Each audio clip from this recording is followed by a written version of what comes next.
pada anggaran dasar kami di PKS sesuai pasal 16 Anggaran Dasar PKS ayat 2 huruf I menyatakan bahwa kewenangan untuk menetapkan kebijakan partai berkenaan dengan pemilihan presiden dan atau wakil presiden Republik Indonesia adalah Majelis Syuro. Saya sepakat dengan apa yang diungkapkan oleh Ketua Umum Partai Nasdem bahwa justru dengan koalisi ini kita harapkan nggak ada lagi tadi keterbelahan, keterpecahan di tengah masyarakat, cebong, kampret, selesai sudah. Pertanyaan ke saya adalah apa langkah selanjutnya yang akan dilakukan oleh Partai Keadilan Sejahtera ya.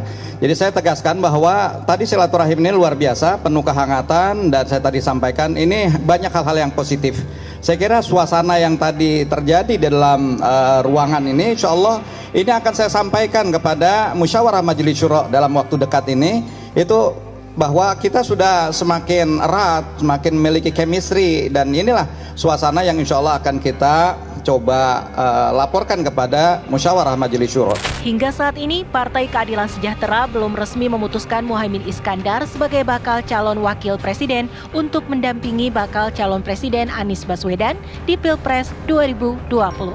Sederhana saja kalau itu adalah prosedur yang harus dijalani oleh PKS karena mereka memiliki ADART. Dan ingat ketika dulu saya dicalonkan oleh Nasdem itu tanggal 3 Oktober dan kemudian Majelis Syuro berproses baru pada awal tahun PKS menyatakan dukungannya.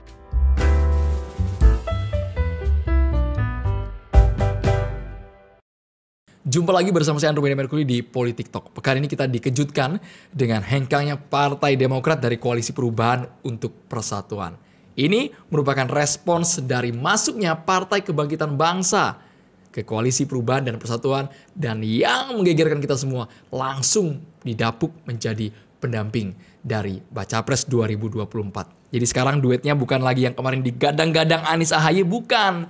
Dan kabarnya itu juga belum resmi. Sekarang Anies Muhaimin, disingkat Amin. Untuk lebih jelasnya, apakah betul partai yang berada di mitra koalisi ini semua dilibatkan? Karena ada salah satu parpol yang merasa gak dilibatkan. Ini keputusan sepihak, tapi akhirnya sampai sekarang masih nerimo kayaknya. Kami mengundang juru bicara dari Partai Keadilan Sejahtera. Assalamualaikum Bang Muhammad Iqbal. Sehat Bang? Waalaikumsalam warahmatullahi wabarakatuh. Mantap nih. Dari salam bajunya udah jelas nih kan. PKS sebelah kanan, yang kiri kok KSP Bang? Ini jangan sampai salah nih ini pemirsa. Kantor staf presiden PKS. Oh, bukan yang itu Bang ya? Bukan. Kebetulan saya staf khusus Pak Ahmad Sayhu juga. Mantap. Jadi Bang Iqbal ini merupakan jubirnya banyak Bang. PKS. Banyak. Saya akui 5 atau 10 orang. Iya. Nah, salah satu yang garda terdepan spokesperson-nya ini dia Bang Iqbal. Jadi pasti tahu persis bagaimana sebenarnya konstruksi kronologi ketika PKB bergabung ke Koalisi Perubahan untuk Persatuan. Betul nggak Bang Iqbal? PKS nggak dilibatkan di awal? Ya tentu saja komunikasi sudah ada antara Pak Surya Paloh dengan pimpinan tertinggi kita, Ketua Majelis Syuro, juga dengan Pak Anies ya. Tinggal mungkin kita sedikit agak kaget karena terburu-buru mendeklarasikan cawapresnya. Dan kami menyebut baik dengan kehadiran PKB. Jadi artinya tidak ada istilah pembubaran koalisi, justru yang kita Alan Wasyahlan adalah kehadiran PKB bergabung di Koalisi Perubahan. Jadi kami menyambut baik dengan kehadiran PKB. Tapi terburu-buru tuh maksudnya apa Bang? Ya karena dikejar-kejar apa gitu terburu-buru itu Bang? Ya mungkin teman-teman di Nasdem Pak Surya Paloh punya pertimbangan lain ya soal tentang momen. Tetapi di PKS kebetulan ada aturan di mana di ADRT kita di pasal 16 ayat 2 bahwa untuk penetapan capres dan cawapres itu harus melalui mekanisme persetujuan dari anggota Majelis Syuro. Ada 99 orang seluruh Indonesia yang mewakili kader-kader PKS. Jadi kami sedang menunggu ya untuk penetapan ini. Semuanya kaget tuh Bang? Ya kaget, tapi di satu sisi mungkin ya ini mungkin ada hikmahnya ya. Karena sebenarnya kami PKS dan PKB itu banyak kesamaannya. Sama-sama berbasis umat Islam, ya sama-sama memiliki nilai ukhuwah Islamiyah. Oke, walaupun sekarang konteksnya sebenarnya rekan PKS, Partai Demokrat sudah move on bahasanya AHY Bang ya. Iya. Tapi kan di awal tuh narasinya kencang sekali. Betul. Bang Iqbal. Pengkhianat. Ini merupakan politik tidak beretika. Iya. Kita yang di media dengernya bengong juga Bang. Iya. Kok kasar banget. Tapi kan sekarang udah move on. Oke. Berubah. Jangan diungkit-ungkit lagi, Bang. Mengucapkan selamat. Jangan diungkit-ungkit lagi. Kita fokus ke depan. Tapi aja. betul itu Bang, keputusan semalam itu tanpa PKS atau PKS langsung dihubungi, nih gimana teman-teman PKS? Mau ikut atau ambil keputusan lain? Ya saya kira komunikasinya langsung ya. Oke. Langsung, dan kita memahami keputusan itu. Tetapi tadi ada mekanisme kenapa kita tidak bisa langsung deklarasi cawapres. Karena kita memiliki etika dan aturan di organisasi yang tentu saja memerlukan waktu. Jadi ya nggak apa-apa deklarasi dulu, nanti kita bisa bahas untuk penetapannya. Bahkan ketika deklarasi awal PKS sempat nggak datang tuh Bang. Orang-orang nanya, ini mana yang spanduk ini PKS kok nggak ada ini? Kok cuman Nasdem sama PKB aja, PKS kemana? Ya karena gitu kan? Pak Presiden PKS takut menyalahi aturan, karena itu kan langsung deklarasi ya. Yang kami sepakati di awal adalah deklarasi penggabungan PKB. Lalu nanti kita buat momen lebih besar lagi untuk deklarasi cawapresnya. Tapi mungkin karena teman-teman di Nasdem dan PKB mengambil momen, ya itu akhirnya terjadi. Tapi cerita di dalam gimana sih Bang Iqbal, mungkin yang belum dibuka ke publik ketika nama Muhaimin Iskandar disodorkan kepada Surya Paloh, kemudian AHY-nya sempat juga ditawarkan, mau ikut lanjut atau pilih keluar? Kan kita dengarnya gitu Bang. Ya sebenarnya yang dijelaskan Pak Anies kan sebenarnya di sore itu sudah ada deadlock, artinya sudah terjadi ketidaksepakatan ya. Sehingga mungkin teman-teman di Nasdem berpikir ya harus ada opsi-opsi lain dan bertemulah dengan Caimin. Jadi ini momen menurut saya sih. Tapi memang kami di PKS tentu saja tetap mendukung Pak Anies karena itu sudah keputusan Majelis Suro PKS yang menetapkan Pak Anies sebagai calon presidennya. Dan memang PKS dan Pak Anies itu bukan hal yang baru. Di DKI Jakarta di saat partai-partai tidak dukung Pak Anies, kita mendukung, mengusung dan akhirnya memenangkan Pak Anies. Oke, memang dari awal PKS kami akui Bang ya, sama Anies tuh nempel banget. Sama AHY enggak awal-awal? Sama AHY mungkin lebih dekat ke Pak Anies lah. Tapi sama AHY dekat juga, tapi tidak sedekat dengan Pak Anies. Karena kan di awal parpol mitra koalisi ini mengajukan nama masing-masing Bang ya. Betul. Kita dengar ada Pak Ahmad Syaiqo, Presiden PKS, kemudian AHY juga waktu itu disodorkan. Sampai akhirnya mengerucut waktu itu Bang. Ini bukannya mengungkit luka lama Bang. Waktu itu kok kesannya wah ini jadi, ini barang. Di tengah jalan beda cerita nih. Plot twist lah. Kalau drama Korea ya. Ini drama koalisi. Ini kan soal perbedaan pandangan ya. Dari teman-teman apakah mau buru-buru atau tunggu momen penting atau last minute. Hampir setahun Bang ya. Iya. Tapi memang dalam politik kami memahami ya, di PKS melihat ya kami harus lebih jernih melihat demi kemenangan Pak Anies, demi persatuan kita ya, demi ukhuwah Islamiyah ya, kami di piagam deklarasi sebenarnya sudah menetapkan di situ bahwa untuk calon presiden, calon wakil presiden kami menyerahkan ke Pak Anies. Tapi untuk penetapannya ini yang perlu disepakati oleh partai sesuai dengan ADRT, yaitu disahkan oleh Majelis Syuro. Dan sampai sekarang piagam itu pun juga dipertanyakan Bang oleh halayak. Apakah benar di piagam tersebut sudah ada kesepakatan? Karena kan yang kemarin sempat viral itu surat tertulis dari Anies. Itu bahasanya katanya tidak formal. Tapi yang piagam itu sebenarnya poin-poinnya itu ada berapa Bang? Ada yang menyebut ada 6 poin. Yang dikomentari Ketua Majelis Tinggi Partai Demokrat pula. Ya saya kira kan itu terbuka piagam itu. Yang intinya menetapkan Pak Anies, kemudian juga menyerahkan penentuan wakilnya kepada Pak Anies ya. Itu yang harus kita hargai karena itu sudah kita tanda tangani oleh 3 pimpinan partai politik. Tetapi apapun yang terjadi pada Demokrat sekarang kita nggak usah bahas lagi. Kita fokus ke depan bagaimana. Abang CS kan nama Demokrat pasti Bang ya bahasanya Bang. PKS dan Demokrat itu sepakat dimanapun berada kita selalu kerjasama dan masih komunikasi dengan baik. Makanya kami berharap seharusnya teman-teman Demokrat tetap berada di koalisi karena koalisi ini kita bangun bersama dari awal. Ya, ada ujiannya, ada cobaannya, ya kan, ada drama-dramanya. Sayang sekali kalau harus keluar meninggalkan koalisi ini. Nasi sudah menjadi bubur Bang. Tapi janur kuning belum berkembang. Ada yang bilang janur kuning aja belum, tunangan belum, jadian belum. Kok udah minta mau langsung nikah gitu kan? Ya kami berharap teman-teman Demokrat tetap bersama kita. Masih berharap. Masih ada Bang pintu itu Bang? Tentu saja. Karena ini udah sakit hati banget ya. Ya dalam politik semua sangat mungkin terjadi Mas Andro. Situasinya memang sangat cair. Tapi kami ingin tahu Bang, ini pengulangan yang berkali-kali kita tegaskan juga di layar Bang ya, di media juga. Kriteria Pak Anies ini yang seperti apa sih? Sampai akhirnya menemukan sosok Muhaimin ini versi PKS. Ya kami melihat bahwa Mas Anies ini dalam berbagai survei lemah di basis-basis Jawa Tengah dan Jawa Timur. Oke. Dan kehadiran Caimin tentu saja bisa melengkapi, bisa menutupi kekurangan itu. Walaupun ya ada juga mengatakan, tapi kan pemilu bukan di Jawa Tengah, Jawa Timur saja, seluruh Indonesia. Tapi itu artinya ada celah lah di mana kehadiran Caimin ini tentu saja kami sambut baik karena bisa menutupi kelemahan-kelemahan itu. Oke, tapi apakah memang sudah dipastikan bahwa suara Nahdien yang katanya di Jawa Timur itu punyanya Muhaimin? Karena kemarin ada juga pihak yang mengatakan nggak solid kok ini suara NU ke Muhaimin semua. Ya, Dan mungkin di Jawa Timur pun juga banyak tokoh juga ya Bang ya? Iya betul, karena ini juga mengagetkan semua orang ya. Saya cek beberapa teman-teman lembaga survei, ada nggak pernah survei antara di pasangan Anies sama Caimin? Ternyata nggak ada satupun. Nggak satupun lembaga survei mencoba memprediksi ya. Arti ini out of the box banget ini, di luar dugaan. Jadi kita lihat tunggu nanti survei-survei dari teman-teman lembaga survei, bagaimana hasil survei. Tetapi kami meyakini karena memang kursi-kursi DPR di Jawa Tengah, Jawa Timur itu banyak diambil oleh teman-teman PKB. Itu menunjukkan bahwa memang tentu saja mereka memelihara konstituen, tentu saja mereka memiliki basis, ya yang tentu saja kami harapkan bisa memperkuat Mas Anies. Meskipun sekarang kalau di NU Bang, kita juga melihat kalau rival yang sebelah lagi berusaha juga untuk mencari ceruk suara NU. Kemarin ada pertemuan antara Prabowo dan juga Yeni Wahid. Orang-orang juga mengaitkan dengan hal itu, Bang Iqbal. Ya saya kira wajar-wajar saja ya, karena memang tadi kita melihat bahwa dengan kehadiran PKB, Nasdem dan PKS tentu saja bisa lebih memberikan kesejukan, kedamaian dan persatuan di kalangan masyarakat. Karena sesungguhnya PKS dan PKB dan Nasdem itu punya nilai-nilai kesamaan yang positif. Perubahan, kemudian juga berbasis umat ya, yang tentu saja ini menjadi salah satu modal kita untuk bisa bergandengan tangan membangun Indonesia ke depan. PKB, PKS benar-benar udah ini banget Bang? Ya di bawah kita tetap silaturahim, ya, menjalin komunikasi di parlemen juga bekerja sama, dalam beberapa pilkada kita udah bekerja sama, jadi bukan hal yang baru dan kita pernah bersama-sama juga ketika mengusung Pak SBY. Jadi bukan hal yang baru berteman dengan teman-teman PKB. Dan maka kami sebagaimana Presiden PKS mengatakan ahlan wa sahlan untuk PKB.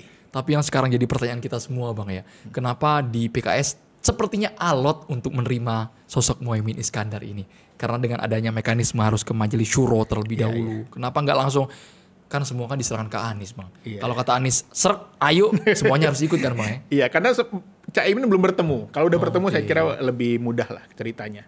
Karena ini belum bertemu, ya ibaratnya kita akan berlayar pakai kapal dan nakodanya akan kita serahkan nih kepada dua orang dan kita akan jadi penumpangnya. Tentu saja kita perlu memastikan ya kan bagaimana arahnya. Karena biasanya sebuah kapal yang namanya koalisi itu bukan setahun 2 tahun, bisa 2 periode lah. Kita harus mengantisipasi nanti bagaimana gelombang, bagaimana badai, bagaimana rute, apakah akan ada angin kencang. Untuk itu perlu ada duduk bersama lah untuk memastikan kekompakan dan soliditas partai koalisi. Ngomongin kapal dan juga berlayar, Anies juga sempat ya Bang ya, di awal ketika AHY keluar, Demokrat keluar, ada juga pernyataan kalau di beberapa media sosial, di YouTube, Anies menyatakan ya saya serahkan semuanya ke Allah kalau memang tidak bisa berlayar, karena kekurangan suara juga kalau kendaraan keluar. Tapi akhirnya ya PKB mau itu Bang. Betul, nah itu tentu saja juga di luar dugaan masyarakat. Banyak orang, para pengamat juga kaget, semua juga. Tetapi memang itulah politik, tidak bisa diduga. Dan mungkin manusia boleh berskenario, tapi Allah SWT punya skenario lain yang kita nggak dapat duga. Makanya kami melihat bahwa ini soal nakoda yang tentu saja akan membawa bangsa kita, bukan hanya koalisi. Tentu saja kita perlu pemimpin-pemimpin yang berani mengambil perubahan. Karena ada pelantun Melayunya. Lancang kuning berlayar malam. Cakep. Angin kencang hari pun kelam. Cakep. Kalau nahkodanya ragu di dalam, kapal di tepi pun bisa tenggelam. Mantap, cakep. Jadi nahkoda yang kita perlu adalah nahkoda yang berani mengambil keputusan. Nahkoda yang kompak, solid. Ya karena ini ada ibarat pilot dan kopilot. Tidak mungkin pilot bekerja sendiri. Dia harus bertanya juga dengan kopilot. Dan kalau pilotnya sakit, kopilot akan menggantikannya. Tentu saja yang harus kita lakukan bagaimana kita berkolaborasi. Apalagi PKS adalah salah satu partai yang saat ini berada di luar pemerintahan. Tentu saja juga kita perlu ada semacam koordinasi, komunikasi, dan kesepakatan-kesepakatan bersama. Tapi memang dalam waktu dekat kami mendengar antara PKS dan PKB akan segera Ya, bertemu. sedang dijadwalkan. Insya Allah dalam waktu dekat semuanya akan clear lah. Oke, meskipun sekarang Muhaimin sedang ramai juga itu Bang. Iya, Kemarin dipanggil KPK sebagai saksi. PKS mengendus ini ada unsur intervensi, kemarin ada pakar hukum malah diksinya agak ini juga Bang. Agak kencang juga. Ada Nasrullah yang bilang, wah ini kayaknya ada unsur penjagalan, kata Nasrullah Bang. Ini dizolimi Muhaimin. Wow, dikaitkan dengan kontestasi pemilu. Ya itulah resiko yang harus diambil saya kira. Karena memang orang yang pernah kena hujan badai, dia tidak akan takut dengan hujan rintik-rintik. Sekarang masih rintik-rintik, masih kecil ya. Ya artinya sebagai Caimin ini ujian ya. Artinya karena kami melihat juga, ya kenapa kejadian 12 tahun lalu baru diungkap sekarang. Dan masyarakat juga tahu, tetapi kami tidak boleh juga berprasangka buruk juga, husnuzon juga. Dan saya kira ini adalah momen bagi Caimin untuk membersihkan nama baiknya. Karena dia kan hanya sebagai saksi. Tetapi kan framingnya ini kan seolah-olah Caimin adalah tersangka, padahal tidak. Jadi saksi menjelaskan kepada penegak hukum. Kalaupun apa yang terjadi di belakangnya, tentu saja masyarakat opini masyarakat juga benar. Karena tak ada asap kalau tak ada api. Tidak mungkin orang berpersepsi tanpa ada bukti-bukti. Ya, belum ada kasus seingat saya yang kejadian belasan tahun lalu diungkap lagi sekarang. Tetapi ya sudahlah, ini kan politik. Yang namanya politik tentu saja ada banyak skenario, ada banyak pemain-pemain man behind the scene yang tidak terlihat.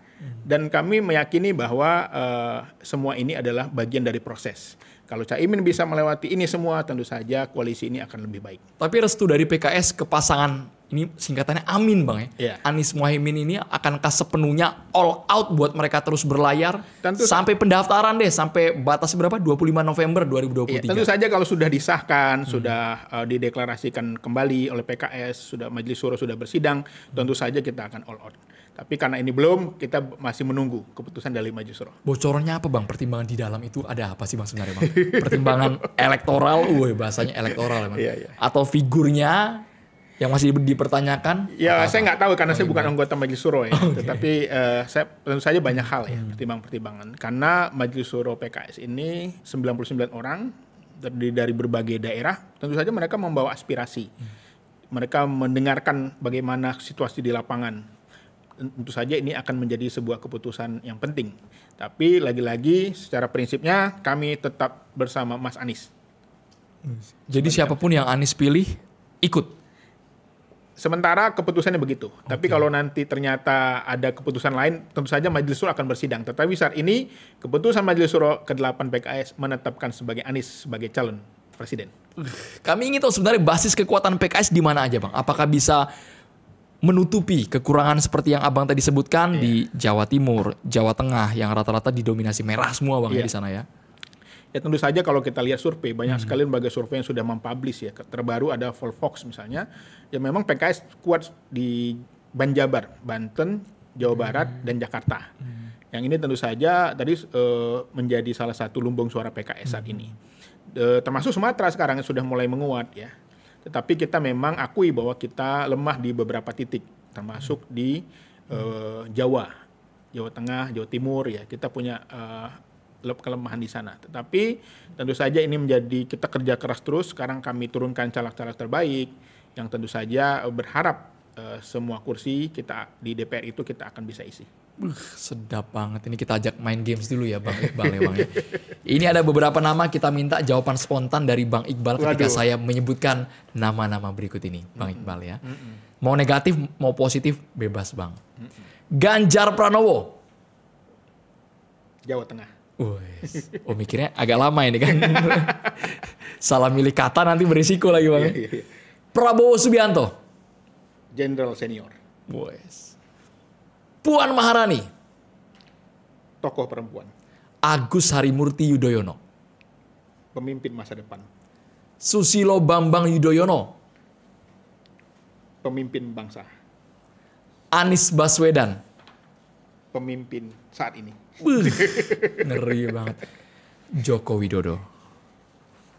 Pemimpin yang akan selesai jabatannya. Tapi jarak antara mic-nya agak menjauh nih kayaknya. Kalau sekarang Bang, kira-kira saya yakin Bang Iqbal juga ngikutin pernyataan-pernyataan dari para tokoh. Nah ini ditebak aja Bang, ini kata siapa ya Bang ya? Saya tidak akan membawa nama PBNU karena itu urusan PBNU.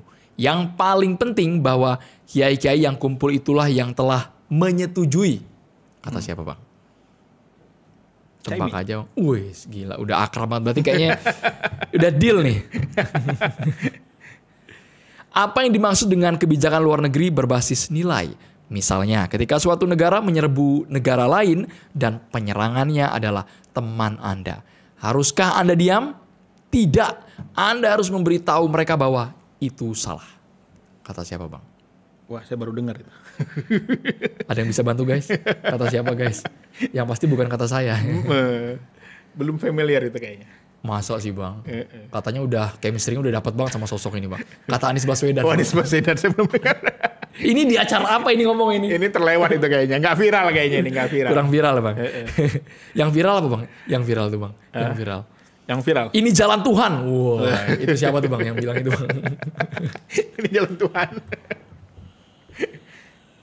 Nggak familiar saya. Itu yang bilang Muhaimin Iskandar itu jalan Tuhan dan berkali-kali diulang. Tapi Bang Iqbal sepakat dengan pernyataan ini jalan Tuhan, ini sudah qadarullah, ya, mengejutkan semua pihak, bahkan pengamatnya bisa kena prank gara-gara ini kan. Betul, karena kan tadi manusia boleh berikhtiar, punya skenario, tapi soal keputusan itu di tangan Tuhan. Makanya tugas manusia itu bekerja, berusaha, terus belajar, terus banyak berbuat baik. Soal keputusan itu di tangan Allah. Itu tugas kita sebagaimana, makanya doa kita setiap hari keluar rumah adalah Bismillahi tawakkaltu 'alallah la haula wala quwata illa billahil aliyyil azim. Masya Allah. Kalau kita sudah berusaha, bekerja keras, melakukan yang terbaik, maka keputusannya di tangan Allah. Makanya kalau kita sudah begitu, kita nggak akan pernah kecewa. Karena memang tugas manusia itu bukan menentukan hasil. Tugas manusia itu berusaha, memberikan yang terbaik, bekerja keras, dan doa. Wah, ini PKS ini termasuk yang paling ikhlas kayak ini Bang. Apapun hasilnya, yang penting kita ikhtiar dulu di jalan Allah Bang ya. Iya, Tapi saya dengar juga PKS termasuk yang relatif jarang memasang spanduk di jalanan untuk promosi, termasuk menempelkan mungkin antara presidennya dan Anies, kayaknya nggak ada Bang ya? Ada juga Bang. Di kantor PKS lihat aja. Oh di kantor PKS, di sudut-sudut jalan Bang, dibandingin partai lain. Iya belum kampanye. Okay. Ini kan masih sosialisasi. Sosialisasi kan kita seringnya ditegur Baswaslu juga soalnya. Karena belum kampanye. Jadi nanti kita lihat. Tapi kalau kita ke Sumatera, ke daerah-daerah itu banyak sekali udah caleg-caleg sosialisasi dengan Anies. Saya juga sosialisasi sama Pak Anies kemana-mana. Oke, tapi kencang juga ya Bang. Kerekatan antara kader-kader PKS di bawah di akar rumput kencang Bang. Kencang sekali karena memang Pak Anies ini bukan hal yang baru dari PKS. Kita sudah bekerja sama lama dan di DKI sukses lancar. Dan ini tentu saja menjadi salah satu momen penting bagaimana PKS dan Anies itu adalah satu kesatuan yang kompak, solid untuk untuk membangun negeri ini. Oke, di tengah kepastian antara pasangan Anies dan Muhaimin Bang.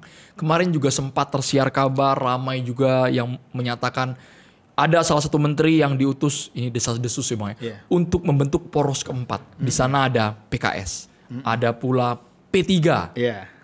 Satunya lagi saya lupa tuh apa ya Bang ya. Tapi PKS dan P3 mau dijadikan poros keempat. Betul nggak Bang itu Bang? Iya saya kira itu kan masih informal ya, pendekatan-pendekatan. Tapi lagi-lagi karena arahan dari pimpinan bahwa kita tetap menjalankan hasil Majelis Syuro untuk mengusung Anies Baswedan, kita belum bisa menerima ajakan-ajakan itu. Kecuali suatu hari ada kejadian ya kan, ada perubahan, tentu saja gitu akan dibuka pintu. Tapi sampai sekarang kita tidak membuka pintu itu karena kita menjalankan amanah dan keputusan pimpinan. Lobby-lobby tapi ada Bang itu Bang? Ya informal aja, biasa lah. Nama informal kan ngopi-ngopi apa gitu. Ya. Tapi nggak tahu dengan siapa ya. Tapi saya hanya dengar-dengar mungkin ada, tapi tidak ada resmi, tidak ada. PKS, P3, Demokrat katanya poros keempat kan? Di pimpinan belum ada pembahasan itu.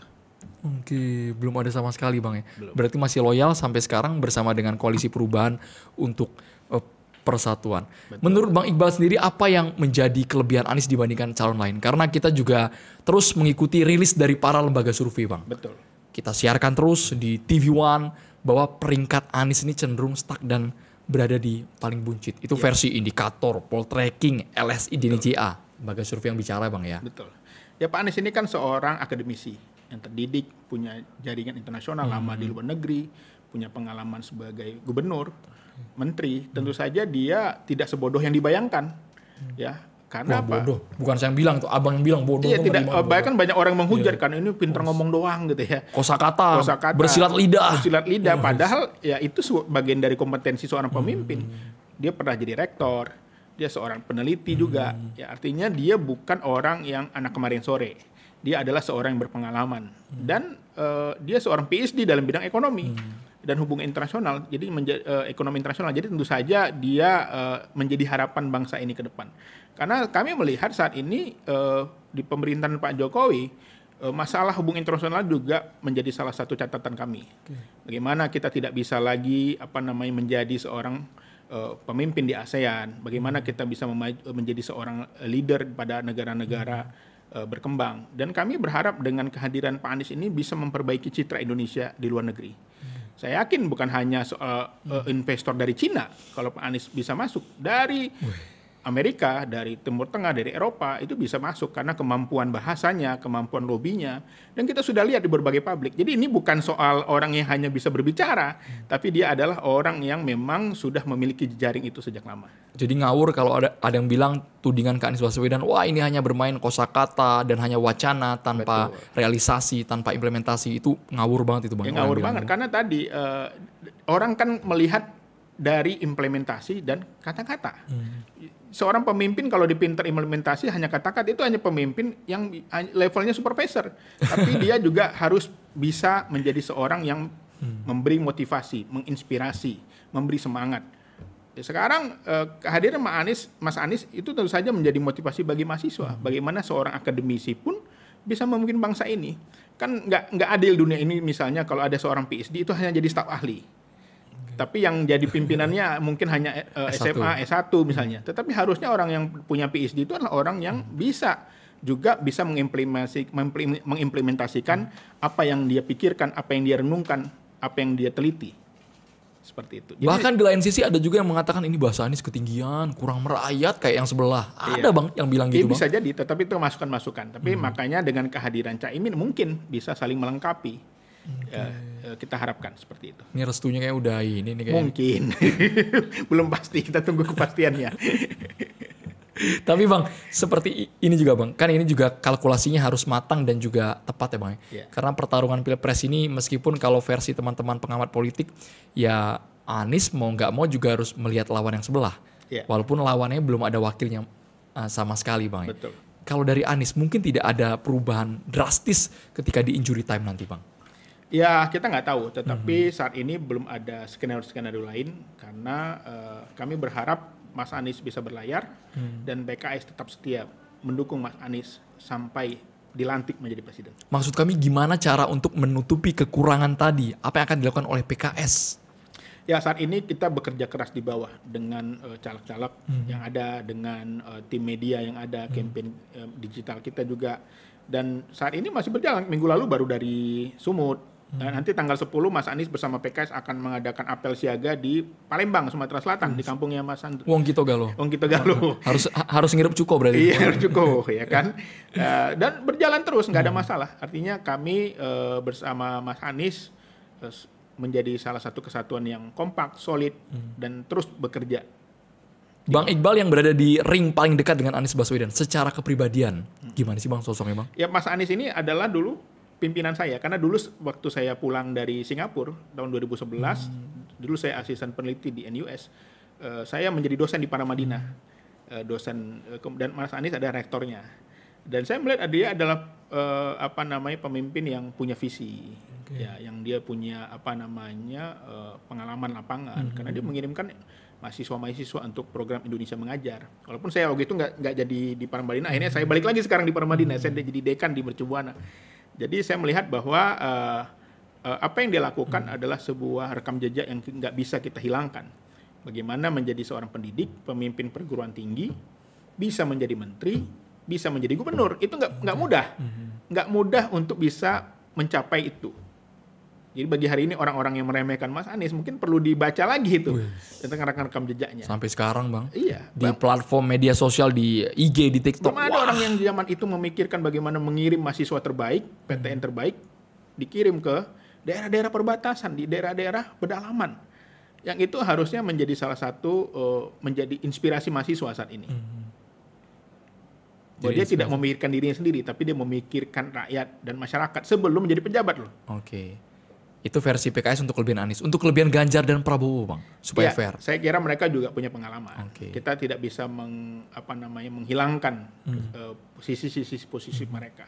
Pak Ganjar tentu saja sebagai alumni UGM, dia punya pengalaman sebagai aktivis, punya pengalaman sebagai anggota DPR, sebagai gubernur. Demikian juga Pak Prabowo, ya, yang dia menjadi seorang jenderal, itu nggak mudah. Semua itu mereka raih dengan tentu saja dengan pengorbanan. Tetapi kali ini kami sudah memutuskan untuk kami bisa mendukung Pak Anies sampai dilantik menjadi presiden. Mantap. Tapi yang gue salut gini, Bang, narasi saling puja-puji ini perlu kadang, Bang. Abang meskipun dukung Anies abis-abisan tapi juga tidak menjelekkan lawan. Di media sosial kenyataan beda, Bang. Barbar banget itu, Bang, ya komentar, Bang. Saling jatuhin. Tapi kan, rekam jejak masa lalu dibuka semua. Tapi kan tadi ada pepatah Melayunya tadi, tak ada asap kalau tak ada api. Kita juga kadang-kadang kalau disenggol kan juga. Jadi jangan saling menyenggol lah kira-kira ini. Karena tadi kalau kita saling memuji, saling menunjukkan kelebihan itu lebih baik menurut saya. Dan PKS saat ini juga sudah mengedukasi pada warga, kepada kader ya, untuk bagaimana kita bisa tampil memberikan citra yang lebih positif dan menyebarkan. Kami bukan lagi kampanye janji, tapi kampanye kinerja. Semua anggota dewan baik daerah dan pusat mengkampanyekan apa yang sudah dilakukan selama menjadi anggota dewan. Bukan lagi hanya seandainya kalau jadi, tetapi mengkampanyekan. Kami sudah menolak kenaikan BBM, kami sudah menolak Undang-Undang Cipta Kerja, kami juga menolak disahkannya Undang-Undang IKN yang terburu-buru, termasuk dengan menolak Undang-Undang Kesehatan yang terbaru, Cipta Kesehatan, Omnibus Kesehatan yang terbaru. Itu prestasi kami, karena kami meyakini bahwa undang-undang ini sangat merugikan, sangat berdampak pada kehidupan masyarakat. Oke, itu suara konsisten dari PKS ya, Bang, ya. Betul. Sebagai yang berseberangan, sebagai oposisi lah ya, Bang Iqbal, yang ada di luar. Bang Iqbal, saya minta pesan dari Bang Iqbal kepada seluruh masyarakat di Indonesia jelang Pilpres 2024 ini agar semuanya juga memiliki kesadaran. Kalian boleh mendukung siapapun, kalian boleh fanatik, bahkan mungkin ya agak nggak rasional juga ada juga, Bang, ya. Yang saling bully satu sama lain, saling menghujat, supaya kita tetap berangkulan lah meskipun beda pilihan, Bang Iqbal. Yang terpenting dalam politik itu adalah kita harus melakukan komunikasi yang terbuka kepada siapapun, termasuk kepada lawan politik kita. Karena ada pepatah strategi Sun Tzu itu. Banyak nih. Stoknya banyak nih. Pantun pepatah Bang Iqbal keluarin semua, Bang. Kita harus dekat dengan kawan, tapi harus lebih jauh dekat dengan lawan. Jadi artinya kita kan komunikasi. Kalau ada apa-apa kan kita tahu gitu loh. Nggak boleh kita juga menutup diri. Karena di dalam politik itu yang hari ini berbeda pandangan, satu hari bisa jadi berkawan. Dan satu hari ini berkawan bisa jadi satu hari berbeda pandangan. Jadi saya melihat sebagai akademisi dan juga politisi bahwa kita harus merubah stigma-stigma politisi yang buruk negatifnya, image-nya. Tetapi kita harus menunjukkan bagaimana sebagai politisi juga harus menjaga etika, norma-norma, dan tentu saja juga harus konsekuen, punya integritas dengan janji-janjinya. Jangan sampai nanti setelah jadi dia ganti nomor HP, setelah jadi dia menghilang gitu loh. Tetapi dia harus juga konsekuensi dan tentu saja dia adalah penyambung lidah rakyat. Guru saya Pak Hidayat Nur Wahid selalu mengingatkan bahwa menjadi politisi itu adalah menjadi seorang dai, di mana dia bersama masyarakat berdakwah, membantu, mengadvokasi. Itulah kerjaan para dai sebenarnya. Dan kebetulan dibayar oleh negara ya gitu ya. Jadi pekerjaan yang sangat mulia. Menjadi anggota parlemen, menjadi kepala daerah, menjadi bupati, menjadi presiden, itu pekerjaan yang sangat mulia. Pahalanya dapat, citranya dapat, dan tentu saja hidupnya akan berkah. Jangan anti dengan politisi. Jangan anti jadi politisi. Makanya bagi teman-teman yang ingin mau bertarung di politik, maka juga kita harus menjaga nilai-nilai ini. Karena integritas itu sangat mahal. Karena integritas inilah yang akan membuat nama seseorang itu akan terjaga dengan baik. Karena kalau integritasnya sudah hilang, susah sekali untuk memulihkannya. Kadang elit politiknya, Bang, yang memberikan contoh kepada publiknya. Ada yang sambil gebrak-gebrak meja gitu kan politisinya kan. Bingung lah yang di bawah ini kan. Ini kok yang di atas gondok-gondokan mulu gitu kalau ya. Kalau gebrak meja demi kepentingan rakyat sih nggak apa-apa. Bukan demi kepentingan kelompok ya, Bang ya. Kelompok. Baik, Bang Iqbal, terima kasih Bang sudah hadir di Politik Talk. Ada pesan, Bang, buat para bakal calon presiden 2024 kita, Bang? Kameranya di sini, Bang. Saya kira selamat bertarung. Ya, gunakan segala kemampuan yang terbaik, tetapi dalam pemilu tentu saja tidak semuanya menang semua. Pasti ada yang belum berhasil, ada yang belum menang. Untuk itu yang harus kita lakukan adalah kita bisa bergandengan tangan untuk menuju Indonesia lebih baik. Mantap, masuk itu barang. Saling bergandengan tangan, tahu kapan waktunya bersanding, kapan waktunya bertanding. Saksikan wawancara lengkap ini hanya di Politik Talk di kanal YouTube TV One News. Terima kasih banyak juru bicara Partai Keadilan Sejahtera PKS, Bang Muhammad Iqbal. Sukses terus, Bang.